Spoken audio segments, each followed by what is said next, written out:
Typhoon Feng Wang has left a trail of devastation in its wake, particularly impacting small business owners across the affected region. VXN News has received footage uploaded today showcasing the heartbreaking aftermath for one local restaurateur, who is now facing the complete loss of their establishment. The escalation of the storm's intensity caught many by surprise, with initial warnings failing to adequately prepare communities for the catastrophic winds and flooding.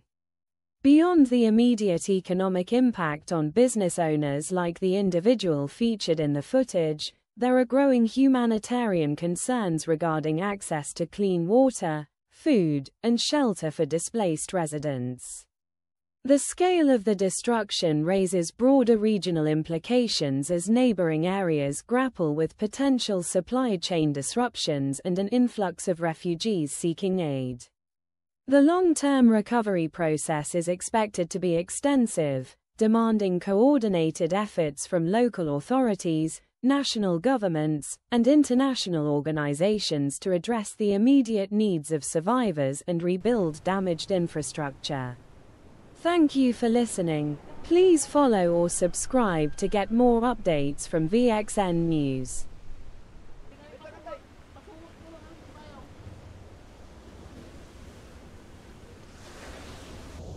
Ang nakita po namin, halos putol-putol po itong kalsada.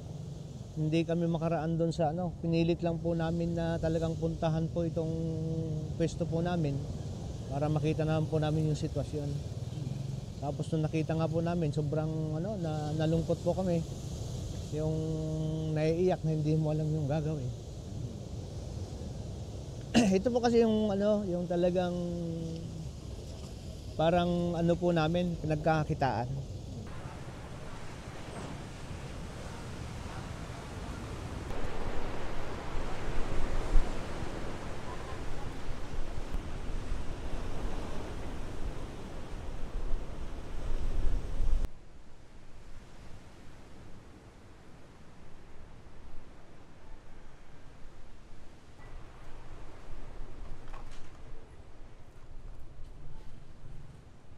Palagay ko po, total damage po.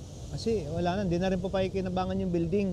Tapos yung kainan po namin dyan, talagang nawas out din po. Saka yung mga investment po namin, mga kubo-kubo, talagang nawala.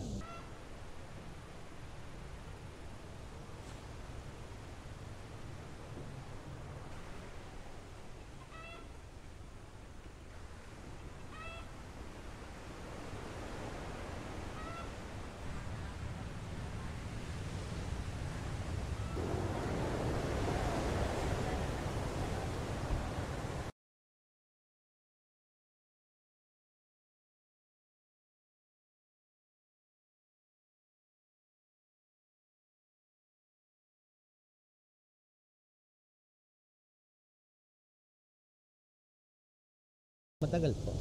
Talagang yung kita po namin, yung puhunan po namin malaki. Malaki din yung puhunan namin dito. Sa isang gabi lang na wala po lahat.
Ah, ang nakita po namin, halos putol-putol po itong kalsada.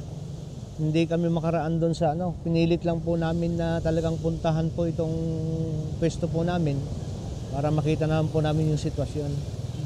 Tapos nung nakita nga po namin, sobrang nalungkot po kami. Yung naiiyak na hindi mo alam yung gagawin. Ito po kasi yung talagang parang po namin, pinagkakakitaan.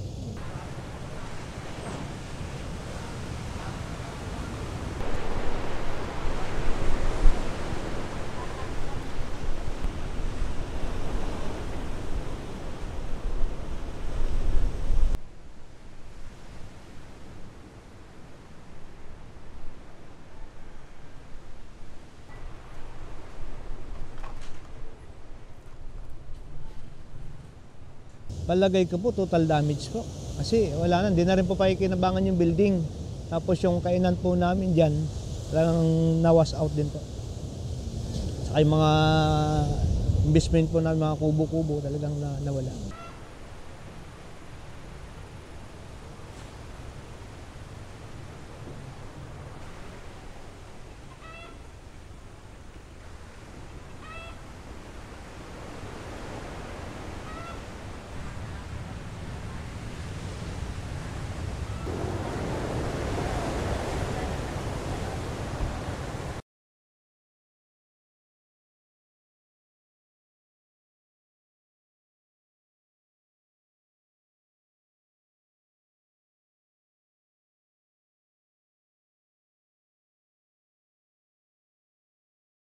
Matagal po.